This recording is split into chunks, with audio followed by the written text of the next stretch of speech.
Napoleon ordered a massive artillery bombardment, the Grand Battery, to soften up the Allied center. The ground shook as over 80 cannons unleashed hell upon Wellington's lines. The noise was deafening, a constant, rolling thunder that shattered the air and the nerves of men.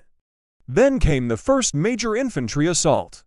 Over 17,000 French soldiers, marching in dense columns, advanced toward the ridge. They were met with a wall of British steel and lead. The redcoats, lying hidden on the reverse slope, rose at the last moment to deliver catastrophic volleys of musket fire at point-blank range before charging with the bayonet. The French columns faltered, broke, and then fled in chaos.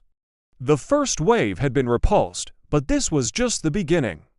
The battle for the center of the Allied line was far from over. Napoleon knew he had to break Wellington before the Prussians arrived in force.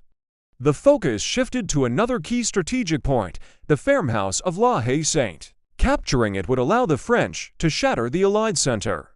Wave after wave of French infantry threw themselves at the steadfast defenders, the King's German Legion. The fighting was savage, hand-to-hand in the courtyards and buildings.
With the farm lost, the French could bring up their artillery and blast a hole right through his center. The Duke himself was seen riding along the lines, rallying his wavering troops, his voice calm amidst the storm of cannonballs. "Hard pounding this, gentlemen, let's see who will pound longest," he remarked. His line was stretched to the breaking point. Regiments had been reduced to mere handfuls of men. Victory for Napoleon seemed tantalizingly close. He had one final, decisive card to play, his legendary Old Guard. These were the elite of the elite, the veterans who had never known defeat in a frontal assault. They were his ultimate weapon, held in reserve for the one moment that would decide the battle. With Wellington's center weakened and the Prussians temporarily held in check, Napoleon decided the time was now. He committed 5 battalions of his middle guard to a final, desperate attack, aiming to deliver the killing blow to the exhausted Allied line. Under the command of Marshal once again, the Guard marched forward, an unstoppable blue wave, with drums beating the pas de charge. The fate of Europe marched with them. They advanced up the ridge, shrugging off artillery fire that tore holes in their ranks. They pushed back the battered British and Brunswick units. For a moment, it looked like they would succeed. The Allied line bent, it buckled ... but it did not break. As the Imperial Guard reached the crest of the ridge, they were met with a devastating surprise. Wellington had been waiting for this moment. "Up guards, and at them," he commanded. Over 1,500 British foot guards, who had been lying down to avoid the cannon fire, rose as one.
History isn't just what happened, it's what was hidden.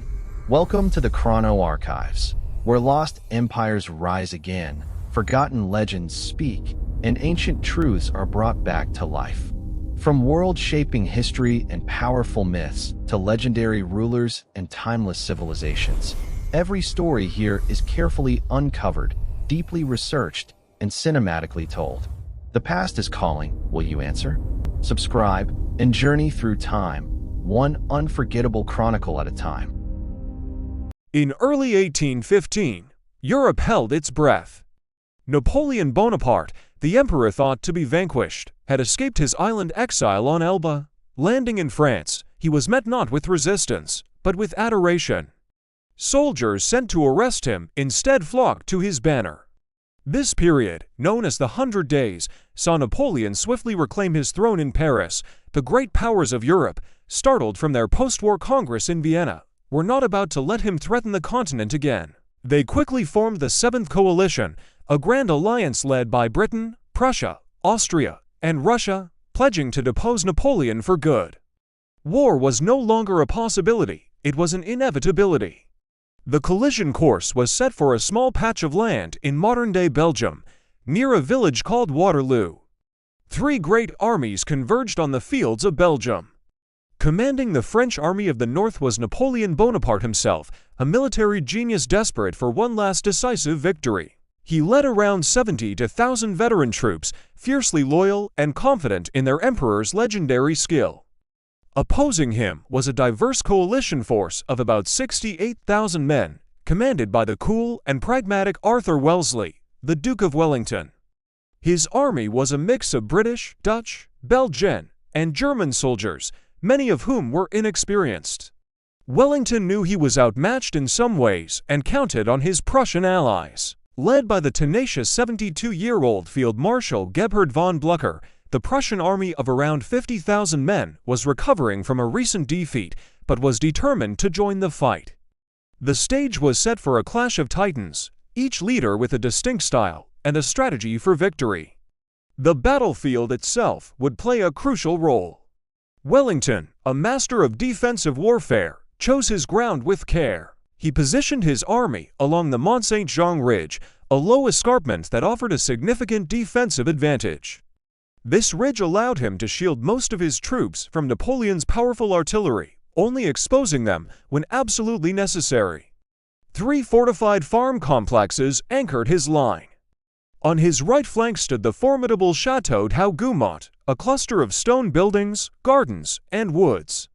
In the center lay the farmhouse of La Haye Sainte, directly on the main road to Brussels. On his left flank was the smaller farm of Papelotte. Wellington understood that holding these strong points was key to withstanding the French onslaught. For Napoleon, these very features were obstacles that had to be overcome to break Wellington's line before the Prussians arrived. The morning of June 18, 1815, dawned gray and wet. Heavy rain overnight had turned the fields into a muddy quagmire, delaying Napoleon's plans. He wanted the ground to dry to maximize the effectiveness of his artillery. Around 11:30 a.m., the French cannons finally roared to life, unleashing a massive bombardment on Wellington's positions along the ridge. Shortly after, the first major action of the day began. French infantry launched a diversionary attack on the Château Hougoumont on Wellington's right.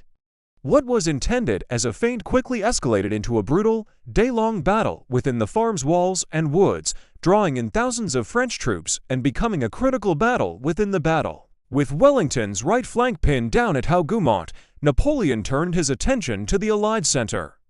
He ordered a massive infantry assault led by Marshal d'Urlan's corps, some 16,000 men marching in dense columns toward the Mont Saint-Jean ridge. They successfully pushed back the Dutch-Belgian troops in Wellington's front line and were on the verge of breaking through. But Wellington unleashed his heavy cavalry. The British Household and Union brigades thundered down the slope, smashing into the French columns and sending them reeling back in disarray. The charge was devastatingly effective, but carried on too far, leading to heavy British cavalry losses as they were counterattacked by French lancers. At the same time, fierce fighting raged for control of the central farmhouse, La Haye Sainte. Frustrated by the lack of a breakthrough, Marshal Ney, Napoleon's bravest of the brave, misinterpreted a movement of Allied troops as a sign of retreat. Acting without direct orders, he launched one of the largest cavalry charges in history. Wave after wave of thousands of French cuirassiers and lancers galloped up the muddy slope toward the Allied ridge. Wellington responded by ordering his infantry to form defensive squares. These formations of men, bristling with bayonets, became impenetrable islands of resistance against the sea of French horsemen. The cavalry could swirl around them, but they could not break them. For hours, this dramatic and costly stalemate continued, with the French cavalry charging, retreating to regroup, and charging again, all while under punishing fire from Allied artillery and infantry. All the while, on the eastern horizon, the first black and blue uniforms of the Prussian army began to appear, marching to Wellington's aid. By late afternoon, the situation was desperate for both sides. The Prussians were now arriving in force, putting immense pressure on Napoleon's right flank and forcing him to divert precious troops to hold them back. In the center, after a heroic defense, the German defenders of La Haye Sainte finally ran out of ammunition and the farmhouse fell to the French. This created a dangerous gap in Wellington's line. Seizing the opportunity, Napoleon made his final, desperate gamble. He committed his last reserve, the legendary Imperial Guard. These elite veterans, who had never known defeat in battle, marched in columns toward the weakened Allied center, with Napoleon hoping their reputation and skill would shatter Wellington's exhausted line once and for all. The advance of the Imperial Guard was the climax of the battle. As they marched up the slope, Wellington personally rallied his men. The British foot guards, who had been lying down to avoid cannon fire, rose as one and delivered a series of devastating volleys at point-blank range. The unthinkable happened. The Imperial Guard faltered. They stopped, and then, for the first time in their history, they broke and ran. The cry "La Garde recule," the Guard retreats, spread like wildfire through the French army. Seeing the crack in Napoleon's elite force, Wellington rose in his stirrups and waved his hat, the signal for a general advance. The entire Allied line surged forward. Simultaneously, the Prussians finally broke through on the French right flank. The French army, attacked from two sides and witnessing the flight of its most revered unit, collapsed into a chaotic rout. The center had been shattered. The aftermath was a scene of utter carnage. The field was littered with tens of thousands of dead and wounded. The French army had suffered catastrophic losses, with estimates ranging from 25,000 killed or wounded and thousands more captured or deserted. The Battle of Waterloo was one of history's most decisive moments. It brought a final and definitive end to the Napoleonic Wars, a series of conflicts that had engulfed Europe for over a decade. The battle reshaped the political map of the continent, ushering in a period of relative peace known as the Concert of Europe. It confirmed Britain's status as the world's leading power and led to the restoration of monarchies across the continent, most notably the Bourbon monarchy in France. Waterloo didn't just mark the end of one man's extraordinary career. It signaled the end of an era and the dawn of a new one, forging the foundations of 19th century Europe. The echoes of its cannons would reverberate for 100 years. The rain had stopped, but the fields of Waterloo were soaked in more than just water. They were drenched in the blood of an empire, the tears of a generation, and the final, fading echoes of a dream. What happened here, on this muddy Belgian farmland, was more than just a battle.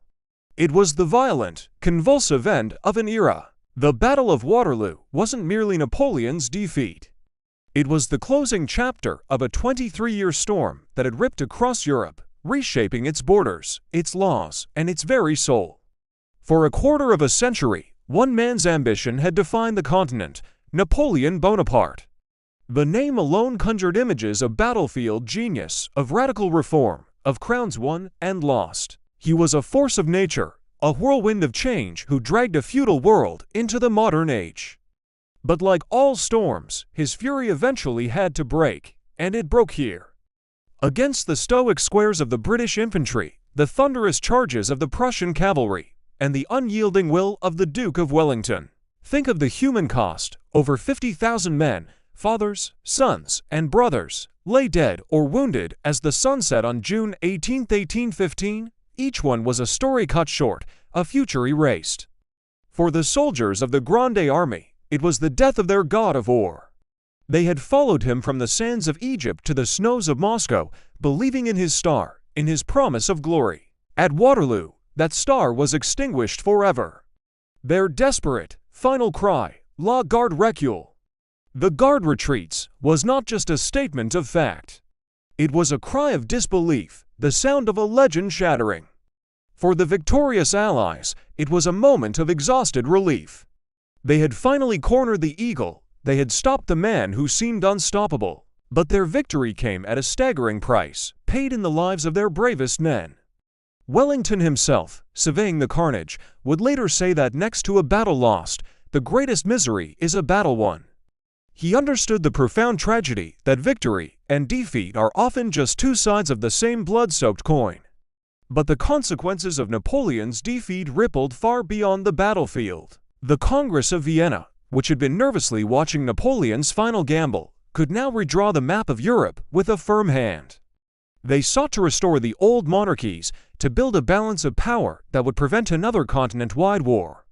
Their goal was peace, a peace that, remarkably, held for nearly a century, give or take a few conflicts. This new order, forged in the aftermath of Waterloo, laid the foundations for the Europe we know today. Nations were born, dynasties were secured, and the political landscape was permanently altered. It was one of history's turning points, a moment when the world pivoted on its axis. The legacy of Waterloo is complex. Was it the triumph of liberty or the restoration of tyranny? Was it the defeat of a despot or the crushing of a revolutionary hero? The answer depends on who you ask.